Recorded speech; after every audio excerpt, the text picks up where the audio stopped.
there be a special prosecutor? DEMOLISHES has called for a special prosecutor to look into this. Right, and I guess my question would be a special prosecutor for what? Look into the whole Russia connection. But yeah, and here's my right, and I guess he was part of the campaign. Sessions was part of the campaign. I understand, but here's my question, Jonathan. We have now for 6 months heard story after story come out about unnamed sources say the same thing over and over again, and nothing's come of it. Right? We've heard the same people, the same anecdotes, and we've heard reports over and over again. And as Chairman Nunes very clear today, he has seen nothing that corroborates that. So at what point you've got to ask yourself, what are you investigating? Well, Russian interference. Beyond no, the and I think that both the House and the Senate have looked at it. You know as well as I do that the intelligence community has looked at it as well. There's a big difference. I think that Russia's involvement and activity has been investigated up and down. So the question becomes at some point, if there's nothing to further investigate, what are you asking people to investigate?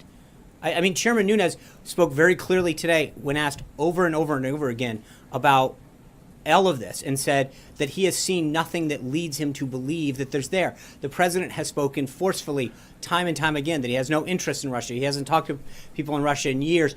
And yet you keep asking, and I say you collectively, to try to find something that seemingly at least the reporting that I'm seeing in different organizations suggests that there's nothing new that's being reported. It's the same stuff over and over again that we've heard for literally 6 months. And so the question becomes at some point, what do you need to further investigate if there is nothing that has come out? Well, can you now categorically deny there were no contacts between the Russians and anybody on the campaign? I can't. I guess my question is, I'm not right. That's what the investigation would look at. Right, and I guess my point is that you've had the intelligence community look at Russia's involvement in the election. You've had the House and the Senate both do the same.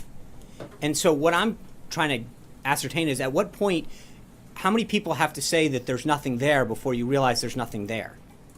I can't say unequivocally. All I'm saying is the people who've done the investigating about Russia overall and its activities in the United States, specifically now with respect to our election, haven't provided anything that lead me to believe or should leave you to believe. And I continue to see reports coming from different media sources that are saying, when they checked in with law enforcement or intelligence community sources, there's nothing more than has been previously reported over and over again. So at some point, you do have to ask yourself, what are you actually looking for?